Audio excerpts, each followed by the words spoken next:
আমরা চেষ্টা করব। আলহামদুলিল্লাহ, আজকের এই মহতী অনুষ্ঠানের সম্মানিত দর্শকবৃন্দ, আপনারা দেখতে পেয়েছেন ইতিমধ্যেই আমাদের মঞ্চে এসে উপস্থিত হয়েছেন আমাদের এই আজকের আয়োজনের মধ্যমণি, আমাদের ঢাকা 11 আসনের বাংলাদেশ জামাত ইসলামী মনোনীত সম্মানিত সংসদ সদস্য পদপ্রার্থী জনাব অ্যাডভোকেট আতিকুর রহমান ভাই প্রধান অতিথির বক্তব্য নিয়ে আসছেন। বাংলাদেশ জামাত ইসলামী ঢাকা 11 আসনের সম্মানিত সংসদ সদস্য পদপ্রার্থী জনমানুষের নেতা জনাব অ্যাডভোকেট আতিকুর রহমান।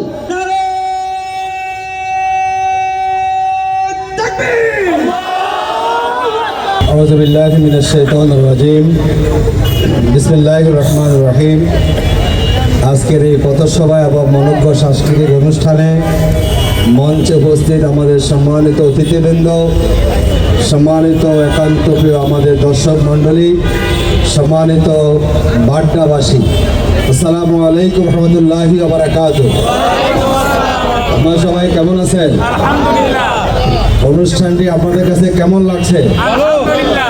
আমি খুব লম্বা সময় নেব না, ইনশাআল্লাহ অনুষ্ঠান যেভাবে চলছে সেভাবে অনুষ্ঠানকে চলবে। আমাদের সাংস্কৃতিক যাদের অনেক প্রিপারেশন আছে, আশা করি আরও মনোমুগ্ধকর পরিবেশনা আপনারা পাবেন ইনশাআল্লাহ। সম্মানিত সুধীমণ্ডলী, আমরা আজকে এখানে দাঁড়িয়েছি, আমরা জানি 24-এর 5ই আগস্ট আমাদের এই বাংলাদেশ দীর্ঘ 15 বছর ফ্যাসিবাদী শাসন থেকে মুক্তি পেয়েছে, ঠিক না বলেন? এই মুক্তি খুব সহজে হয় নাই।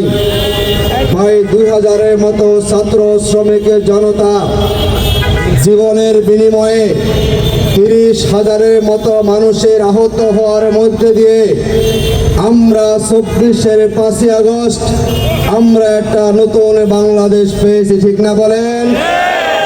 বাংলাদেশ জামাত ইসলামী এই নতুন বাংলাদেশকে গঠন করার লক্ষ্যে যেই বাংলাদেশ আমাদের যুবকরা চাচ্ছেন, যেই বাংলাদেশের তরুণরা চাচ্ছেন, যেই বাংলাদেশ আমাদের ছাত্র সমাজ চাচ্ছেন, যেই বাংলাদেশের শহীদের মায়েরা চাচ্ছেন, বাংলাদেশ জামাত ইসলামী সেই বাংলাদেশকে গঠন করার জন্য নতুন পুরনো রাজনৈতিক বন্দোবস্তকে বাদ দিয়ে আমরা একটা নতুন রাজনৈতিক বন্দোবস্ত চাই।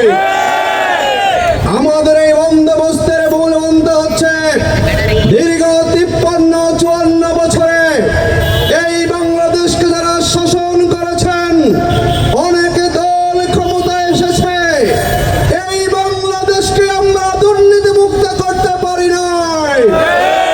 জামাত ইসলামীর এবারের আমাদের নতুন বাংলাদেশের মূল আকর্ষণ হচ্ছে আমাদের লড়াই হবে দুর্নীতির বিরুদ্ধে লড়াই।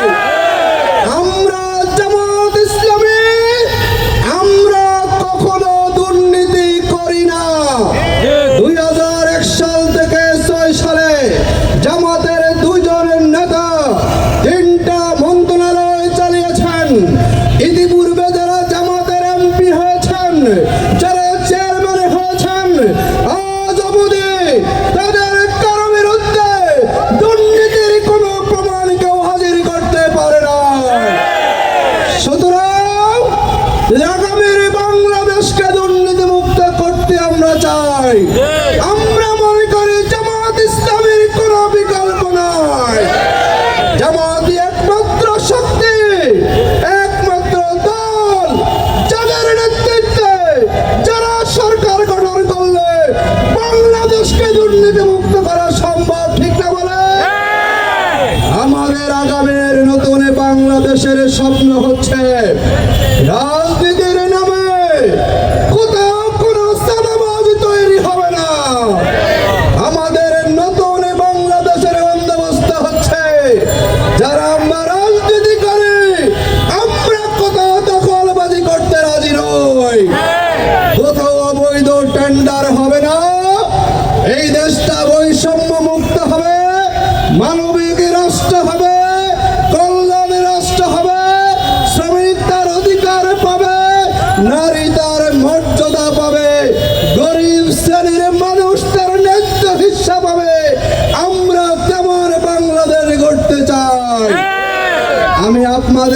আশ্বস্ত করতে চাই, দীর্ঘ সময় আপনারা এই জনপদে আছেন, আমরা এখানে আরো বাতাসে বড় হয়েছি।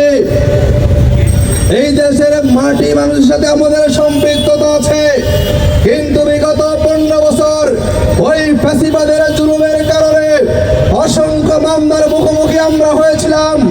এই বাটারামপুরে অসংখ্য মামলা আমাদের বিরুদ্ধে দেওয়া হয়েছিল, আমরা রিমান্ডে ছিলাম, আমরা নির্যাতন সহ্য করেছি, আমরা একদিনের জন্য আমরা বাতিলের সাথে আমরা আপোষ করিনি। কিন্তু আমরা দেখেছি বিগত সময়ে যারা এখানে জনপ্রতিনিধি ছিলেন, তারা জনগণের ভাগ্য উন্নয়নে কোনো ভূমিকা পালন করেনি। এই ঢাকা 11 সংসদীয় আসনে আমাদের কোনো সরকারি হসপিটাল আমাদের নাই, এই সংসদীয় আসনে কোনো খেলার মাঠ নাই, এখানে কোনো কমিউনিটি সেন্টার নাই, এখানে কোনো সরকারি স্কুল নাই, এখানে কোনো সরকারি কলেজ নাই।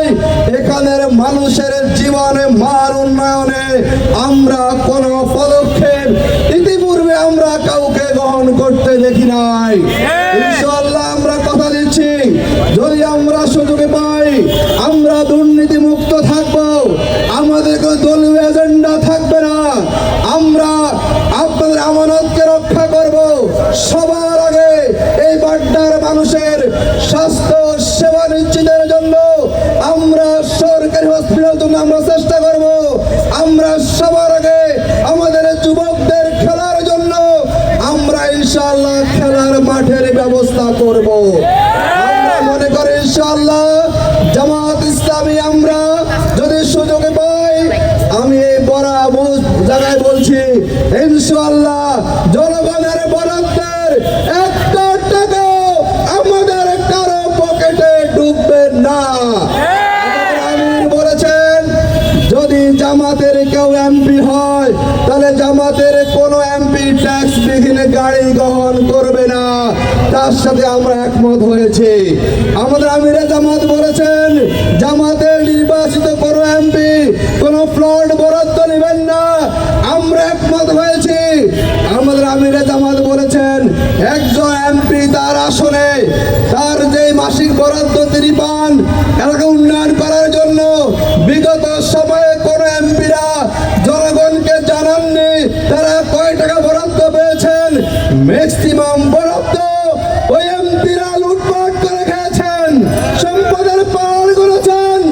আমরা আপনাদেরকে বলি যদি আমরা সুযোগ পাই ইনশাআল্লাহ ঢাকা 11 সংসদীয় আসনে যত বরাদ্দ আসবে আমরা আপনাদেরকে জানিয়ে দিব আমরা এই বরাদ্দ পেয়েছি, এই বরাদ্দের টাকা আমরা কোথায় ব্যয় করেছি, কোথায় আমরা দিয়েছি তাও আমরা আপনাদেরকে জানিয়ে দিব। আপনারা জনগণ মিলিয়ে নেবেন যে আমরা যা দিয়েছি তা আমরা সঠিক দিয়েছি কিনা। আমরা মনে করি আগামী রাজনীতি হবে জবাবদিহিতার রাজনীতি, আগামী রাজনীতি হবে স্বচ্ছতার রাজনীতি, আগামীর রাজনীতিতে লুটপাটের কোনো স্থান থাকবে না। আসুন আমরা আগামী দিনে একটা সমৃদ্ধ ঢাকা 11 গঠনের লক্ষ্যে ঐক্যবদ্ধ হই। আমরা একটা ন্যায় ভিত্তিক, একটা ইনসাফ ভিত্তিক, একটা মানবিক সমৃদ্ধ ঢাকা 11 গঠনে আমরা পড়তে বসি, আমরা কাঁধে কাঁধ মিলিয়ে ঐক্যবদ্ধ হই। ইনশাআল্লাহ আপনারা চেষ্টা করলে আগামী নির্বাচনে দাঁড়িপাল্লা পথে বিজয়ী হবে ইনশাআল্লাহ।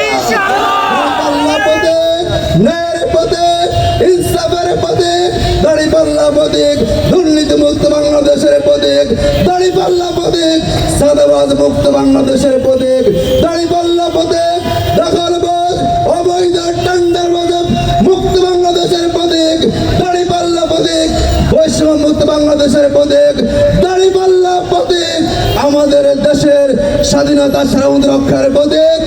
আমরা আগামী দিনে সারা দেশে যেভাবে জোয়ার উঠেছে আমরা ঢাকা 11 আসনে দাঁড়িপাল্লাকে বিজয়ী করার মধ্যে দিয়ে আগামী দিনে ঢাকা 11কে আমরা উন্নয়নের মডেল স্থাপনে আমরা সহযোগিতা করি। আল্লাহ হাফেজ, বাংলাদেশ জিন্দাবাদ। সবাইকে অনেক অনেক ধন্যবাদ। আসসালামু আলাইকুম ওয়া রাহমাতুল্লাহি ওয়া বারাকাতুহু।